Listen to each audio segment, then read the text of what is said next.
The German Navy calls its new battleship Unsinkable. The 19th of May, 1941. The naval base at Gotenhafen on the Baltic. Aboard the battleship Bismarck stands Admiral Günther Lütjens, commander of the operation, addressing the crew before they put to sea. His words are short and confident. Good hunting and a good bag. More than 2,200 men listened to that speech, many of them under 20, most of them putting to sea at war for the first time in their lives. The ship beneath them is the most powerful Germany has ever built. 8 guns of 15-inch caliber, a speed above 30 knots, a full load displacement well past 50,000 tons. The propaganda of the Reich has already called her unsinkable, and Hitler himself has come aboard to see her with his own eyes. But days before this speech, Lütjens sent a very different message to the High Command. He asked for one more heavy ship to sail with him, the cruiser Scharnhorst, or her sister Tirpitz, to cover Bismarck in the open Atlantic. Grand Admiral Raeder refused him. Scharnhorst was under repair, Tirpitz was not yet ready, and Raeder had no intention of delaying the operation. The propaganda needed a new victory at sea. And so the Admiral, who knew that refusal better than anyone aboard, stands in front of his crew and speaks of good hunting, giving away nothing of what he had written to headquarters a week before. In 9 days, almost nothing will remain of this voyage, beyond one ship on the floor of the Atlantic and a handful of men pulled from freezing water, before the rescue itself is cut short. To understand why the safety of an entire operation rested on one refusal from Raeder, you first have to understand why Germany needed a ship like this at all, and why Lütjens in particular had been trusted to command her. The toast to good hunting did not come from just any officer. Only 2 months earlier, from January to March of 1941, that same Lütjens had led the battle cruisers Scharnhorst and Gneisenau on a raid into the Atlantic, an operation named Berlin, sinking or capturing 22 merchant ships and returning safely to Brest. More importantly, during that voyage, he twice avoided battle with the British battleships Ramillies and Malaya, escorting convoys, even though he could technically have risked an attack. His rule was simple: sink the unarmed supply ships, do not get drawn into duels with an equal opponent.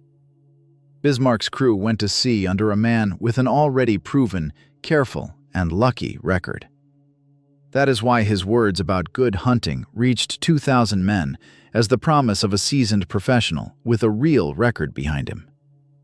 By the summer of 1941, Britain depended for her life on ocean convoys. Food, fuel, and munitions crossed the Atlantic in an unbroken stream, and without that stream, the island could not fight the war at all. Germany's plan was not to defeat the Royal Navy in a decisive battle, but to cut that stream with raiders, single heavy ships loose in the open ocean, hunting unprotected convoys. Earlier that same year, Scharnhorst and Gneisenau had already made such a raid and returned safely to port. Now it was Bismarck's turn. The operation was named Rheinübung, Rhine exercise, and the plan was simple on paper. The battleship and the heavy cruiser Prinz Eugen would break out into the Atlantic unseen, find the convoys, and destroy them, while the whole Royal Navy searched the ocean for them. The ship built for this task was built on a single philosophy: make her impossible to stop in battle. The armor belt along the waterline ran past 12 inches of hardened steel. The hull was divided into a great many watertight compartments, so that flooding in one section would not doom the rest. Every detail of the design served the guns, the armor, and the machinery first, and the more than 2,000 men who had to live inside her second. The crew had received the ship only on the 24th of August, 1940, the day she was commissioned, and less than 9 months remained to turn men drawn from civilian life into a fighting crew. That autumn she moved into the Baltic for sea trials, and through the winter and early spring the crew drilled at alarms and gunnery, under the eyes of civilian engineers from the shipyard who remained aboard. Baltic ice kept the ship in port longer than her officers would have liked, and by May most of her sailors had never heard a shot fired in anger. Living inside this fortress proved barely easier than fighting in her. In the boiler rooms, buried deep below the waterline, temperatures in ordinary running exceeded 40 degrees Celsius, and closer to the furnaces themselves ran hotter still, hot enough that the metal burned to the touch. More than 2,000 men were housed in compartments where nearly every inch of internal volume was taken up by machinery, ammunition magazines, and turret barbettes, and the men slept in hammocks packed close together under the ceaseless hum of the engines. When the ship left the sheltered waters of the Baltic for the open Atlantic, the motion of the sea was added to all of it. The ship rolled for days without a break, and seasickness put a good part of the inexperienced crew on their backs before a single enemy ship ever came near them. That same philosophy had a blind spot. The stern, where the propeller shafts and both rudders were hidden, remained a zone armor could not cover in principle. Nobody aboard gave it much serious thought. No shell, the designers reasoned, would ever reach that point at an angle that could do harm. That calculation was built entirely around enemy artillery. It said nothing about a slow biplane carrying a single torpedo. On the 18th of May, the cruiser Prinz Eugen left port first, and Bismarck followed in the early hours of the 19th. The crew already knew the route: pass between Greenland and Iceland, slip through the Denmark Strait unseen, and break out into the open Atlantic. The first hours of the voyage passed in complete radio silence and constant tension. Every signal, every trace of smoke on the horizon, a risk of giving them away too soon. That tension would be justified very shortly, because 2 British cruisers were already waiting in the Strait, and one of them carried equipment that nobody aboard Bismarck had given a moment's thought to. 2 British cruisers, Norfolk and Suffolk, waited for the German ships in the Denmark Strait, and one of them carried something Bismarck did not yet suspect: a set of aerials for a new radar set, able to hold a target through fog and the half-light of the polar night, where the human eye had already gone blind. All through the night of the 19th and 20th of May, Suffolk held Bismarck on her screen, staying unseen herself behind a curtain of snow and fog, and again reported course, speed, and position back over the radio. Every one of those signals drew fresh British forces toward the Strait. Battleships and battlecruisers steaming out of British ports set course to intercept before German lookouts ever made out a silhouette behind them.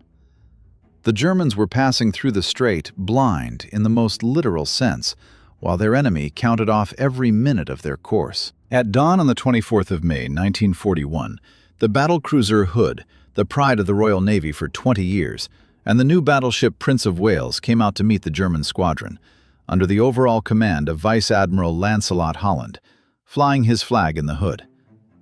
The battle opened at long range in gray morning light, and within minutes, Bismarck's gunnery had turned deadly accurate. Her first gunnery officer, Adalbert Schneider, controlled the main battery, and his 5th salvo straddled the Hood. The shells reached the battlecruiser's after magazines. The explosion tore a ship of more than 42,000 tons in half, and she went under in less than 3 minutes. Vice Admiral Holland died on the bridge along with most of his staff. Schneider, seeing the result of his own salvo, called out one word over the ship's address system: sinking. Of more than 1,400 men aboard the Hood, 3 survived, picked up by the destroyer Electra some hours later. That same day, word of the victory reached Berlin, and Hitler personally awarded Schneider the Knight's Cross by radio before the man had even set foot ashore. Exactly 9 days later, on the very morning Rodney and King George V would turn Bismarck into a burning wreck, Adalbert Schneider would die alongside most of the crew he had handed the loudest victory the German Navy would win in the entire war. Meanwhile, the Prince of Wales, a brand new battleship barely worked up, was fighting her first real action, and her own guns kept jamming and turrets not yet broken in. Over the whole engagement, she managed only 3 hits on Bismarck before her captain broke off under a smokescreen. Look at that arithmetic squarely. One side lost the pride of its fleet and nearly 1,500 men in 3 minutes. The other held her battleship in the fight and came away with 3 hits from medium-caliber shells. By every measure, it was a decisive German victory, exactly the kind the Reich's propaganda had promised. But among those 3 hits was one that mattered more than the death of the Hood. One shell from the Prince of Wales tore through Bismarck's side and flooded a boiler room. A second passed through her forward fuel tanks, and seawater pouring in ruined a large part of her own fuel supply, cutting the ship off from much of the oil she carried. The battleship that had just destroyed the pride of the Royal Navy began to lose speed, trailing an oil slick across the water that could now be followed from the air. Admiral Eugen weighed the damage and made the only decision left to him: abandon the raid against the convoys and make for the occupied French coast, for the port of Brest, for repairs. Brest lay more than 1,000 miles across open ocean, and nearly every mile of that route now ran through waters into which the Royal Navy was pouring every ship it could find. That same evening, Eugen made a second decision, one almost nobody remembers beside the death of Bismarck. He released the undamaged heavy cruiser Prinz Eugen to continue on her own course, detaching her from the doomed battleship. The cruiser refueled at sea from 2 supply tankers and, on the 1st of June, entered that same port of Brest that Bismarck would never reach. Half of the purpose of Operation Rheinübung quietly succeeded in the shadow of the disaster overtaking the other half. The loss of the Hood struck Britain like a death in the family. The order that came down from the Admiralty was blunt and left no room for interpretation. Sink the Bismarck, whatever it cost. Convoys were left with thinner escorts, other operations were set aside, and battleships, carriers, cruisers, destroyers, and submarines from across the theater turned toward one damaged German ship. It was the largest concentration of naval power ever assembled against a single target up to that point in the war. Command of the surviving pursuers, Norfolk, Suffolk, and the damaged Prince of Wales, passed to Vice Admiral Frederick Wake Walker, who raised his flag in the Norfolk after Holland's death. He chose not to risk a fresh engagement against a stronger enemy, but to hold off at a distance and simply lead Bismarck toward heavier forces already racing to meet her, under the command of Admiral John Tovey, who remained aboard his own flagship, King George V, at Scapa Flow until the picture became clear. On the 25th of May, British cruisers lost contact with Bismarck after she swung sharply onto a near-reverse course, and the battleship, without knowing it, won herself a few hours of freedom in the open ocean. The Admiralty judged that the damaged ship would turn back for Norway and sent the main search northeast, while Bismarck at that very hour was steaming southeast toward the French coast. For nearly a full day, the Royal Navy searched in the wrong place. The one man who guessed the enemy's course correctly was Captain Dalrymple Hamilton of the Rodney, who insisted the wounded battleship was making for France. A correct guess alone was not enough. Eugen, not realizing he had shaken off his pursuers, sent a long radio message back to Germany summarizing the ship's condition. British direction-finding stations caught the signal and triangulated his position, and the hunt closed in around him again, now in the right direction. Here the central miscalculation of the whole operation stood fully exposed. Bismarck had been sold as a fortress no one could stop in open battle. In reality, she was one ship in an ocean her enemy controlled, and a single engagement in which she destroyed the strongest ship in the British fleet had left her damaged, short of fuel, and running for her life. On the morning of the 26th of May, Bismarck was lost from sight once again, and the man who found her first was not a British pilot at all. The United States was not officially in the war, but under a secret arrangement, a handful of American naval aviators served as instructors and observers aboard British patrol flying boats, the Catalina, hidden from their own Congress. One of them was Ensign Leonard Smith. That morning he was flying a Royal Air Force Catalina on a search through low cloud, and for a moment lost his bearing inside a cloud bank, only to drop out of it directly above the German battleship's smokestack. Smith released depth charges, while the British radio operator aboard immediately signaled the target's position, speed, and course. Bismarck opened a dense barrage of anti-aircraft fire at the lone flying boat, and Smith circled as long as his fuel allowed, updating her position. President Roosevelt later admitted he had kept his pilot's involvement secret because if Congress found out, he explained, he would face impeachment. That chance encounter inside a cloud put Bismarck back in the Royal Navy's sights only hours before the decisive attack. The reckoning began on the evening of the 26th of May, and it began with a handful of biplanes from a previous age. Already on the 24th of May, the very day the Hood went down, Force H had sailed from Gibraltar under Vice Admiral James Somerville.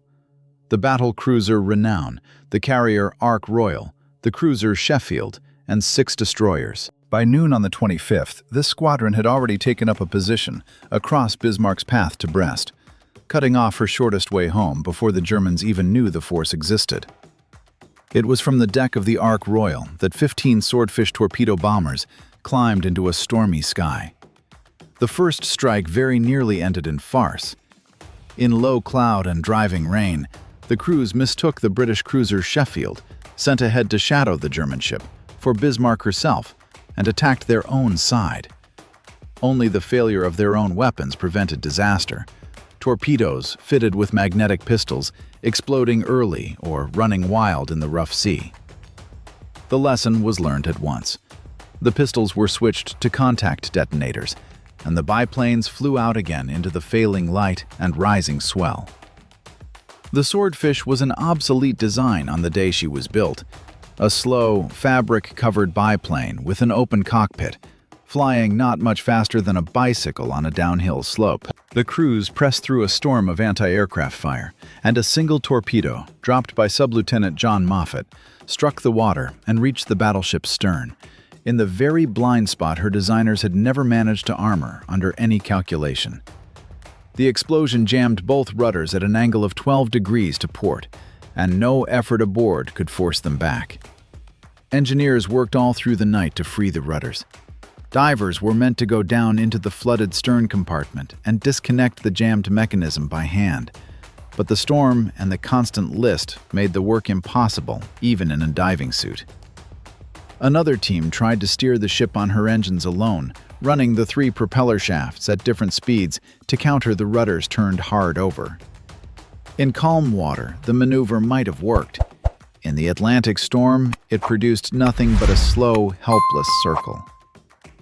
Set those 2 columns of figures side by side. 50,000 tons of steel, 8 guns of 15-inch caliber, the best armor German industry could produce, and 1 biplane out of a previous war, worth less than a single shell fired from that battleship's own guns, carrying 1 torpedo.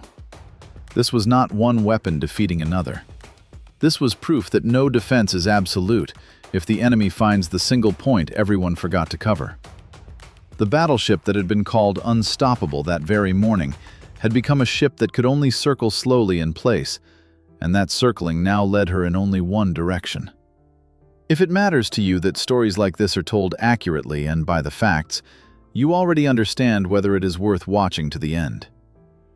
The exhausted crew spent the night of the 26th into the 27th of May without a single moment of rest. British and Polish destroyers, among them Cossack, Zulu, Sikh, Maori, and the Polish Pioran, circled the crippled battleship all night, darting into torpedo range and vanishing again into the dark, denying the men aboard even an hour's sleep before a battle none of them could avoid any longer.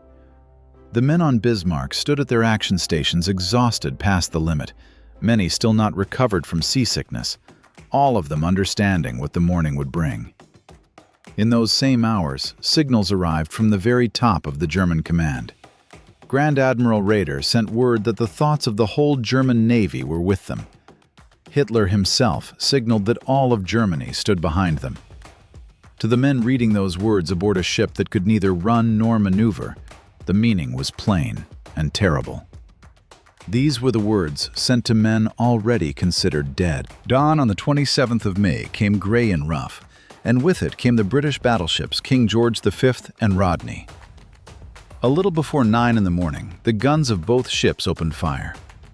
Bismarck, circling in place and unable to hold a course, still answered for the first few minutes, and her early salvos fell close. But accurate gunnery demands a steady course, and she no longer had one, while the British ships could maneuver freely.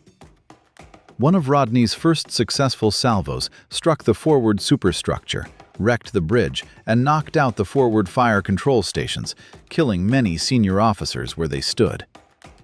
Both forward turrets fell silent in turn, the guns of one hanging uselessly once the hydraulics holding them were cut. From that point, the battle became methodical destruction. King George V alone fired more than 300 shells of 14-inch caliber. Rodney more than 380 of 16-inch caliber. And to that count were added hundreds more rounds of medium caliber from the cruisers. Over a little more than 90 minutes of battle, something like 2,800 shells of every caliber were fired at the battleship. Fires spread from bow to stern. The mast came down across the deck, and one turret after another fell silent as its crew was killed or its machinery destroyed. In the middle of this destruction, Admiral Tovey ordered Rodney to bring her own torpedo tubes into action, a rarity for a ship of her class. About 2.5 hours into the engagement, one of Rodney's torpedoes did find its mark, making her, by most accounts, the only battleship in history to torpedo another battleship. The aft main battery was directed to the very end by the 4th Gunnery Officer, Burkhard von Mullenheim-Rechberg, whose post sat in the after-fire control station, the one place aboard that took no direct hit through the entire battle. When the forward control stations went silent, direction of the guns passed to him, and he kept the remaining turrets firing until communication was cut, and there was nothing left to direct. Deeper inside the hull, in the damage control center, Petty Officer Joseph Stotz refused to leave his post while shells were still bursting overhead, and it took 2 friends from his training days, Seifert and Moritz, to finally talk him into evacuating. The way up ran through a communications shaft less than a meter wide, choked with cables. By the time Stotz reached the top, the forward rangefinder station had already been shot away, and the men who had climbed out ahead of him, including Lieutenant Jarreis, lay dead around the mouth of the shaft. Splinters from an 8-inch shell fired by the cruiser Dorsetshire, the very ship that within hours would be pulling survivors from the water, killed both of Stotz's friends at the exit and wounded him in the shoulder. The ship herself, through all of this, did not sink from shell fire. The armored belt and the internal citadel held against everything 2 battleships and several cruisers could throw at them, and the hull stayed afloat even after the guns had fallen silent, and the upper works had become a mass of burning wreckage. What sent her down was her own crew, who set demolition charges and opened the seacocks so the ship would not fall into enemy hands. British shells up to that point had never broken through her hull. Captain Ernst Lindemann, by the accounts of the few who survived, stayed on the bridge until the last minutes, and was said afterward to have walked forward to the bow and saluted as the ship rolled under him. No one is left to confirm it, but the men who came out of the water that day believed it, and carried that belief for the rest of their lives. At around 10 in the morning, the battleship rolled onto her side and went down by the stern, several hundred miles west of the French coast she never reached. When the ship went under, something like 800 men were still alive in the Atlantic. The heavy cruiser Dorsetshire and the destroyer Maori closed on the men in the water and began hauling them out of a sea thick with oil, so slick that ropes and hands slid through it. Dorsetshire took aboard 85 men, Maori another 25, when a lookout on one of the ships reported what looked like the periscope of a German U-boat. The rescue stopped at once. The commanders, responsible for their own ships and crews, cut their lines and got underway, leaving several hundred men still alive in the water behind them. A U-boat was indeed in the area, it would later turn out, but had fired off every torpedo she carried days before and could have threatened no one. The next morning, a German submarine and a weather ship pulled 5 more men from the sea. No one else was saved. Of more than 2,000 men who had put to sea on the 19th of May under their admiral's confident toast, roughly 114 came home. Admiral Lütjens, who gave that toast, sent no further personal word before the end, and went down with the ship. Germany would never again risk a single capital ship hunting alone in the open Atlantic. The surviving battleships and cruisers of the Reich would spend most of the rest of the war hiding in Norwegian fjords, and the burden of the naval war against Britain would fall entirely to the U-boats. Nearly half a century later, on the 8th of June, 1989. The oceanographer Robert Ballard found the wreck at a depth no diver could ever reach. The hull below the waterline proved remarkably whole, without the signs of internal implosion that come when an unarmored compartment collapses under pressure. That confirmed what the few survivors had said from the beginning. Shell fire had wrecked the ship above the waterline, but never broke through below it. Her own seacocks sent her down. Enemy armor had nothing to do with it. The loss of the Hood went through a similar test of time. In 2001, a separate expedition surveyed the battle cruiser's wreck in that same Denmark Strait and confirmed the conclusion the Admiralty's own Board of Inquiry had reached back in 1941. The ship was destroyed by the explosion of her after-powder magazines. A rumor that had circulated for decades, blaming an accidental mechanical failure instead, found no support in the wreckage. In both stories, archives and survivor testimony argued the point for decades. In both cases, the final word came from the metal itself, lying on the ocean floor for decades. Burkhard von Mullenheim-Rechberg spent the rest of the war in a prisoner of war camp at Bowmanville in Canada, returned to Germany, studied law at Frankfurt, and in 1952 entered the diplomatic service of the young West German Republic. He served in the Congo, in Toronto, and ended his career in Tanzania in the mid-1970s. And in retirement, he sat down and wrote the one detailed account of the ship from the inside, from her construction to her final hour under fire. Among those who survived that same morning on the other side of the strait was a young signalman named Ted Briggs, one of the three who came out of the Hood alive. Two young men, each surviving almost by chance on opposite ends of the same 20-hour confrontation, spent the rest of the century telling the story of the hours when propaganda and the true cost of war drifted too far apart to hide. The German Navy called this battleship Unsinkable. What sank her was one unarmored point at her stern, and an admiral who knew the risk beforehand and raised a toast to good hunting anyway.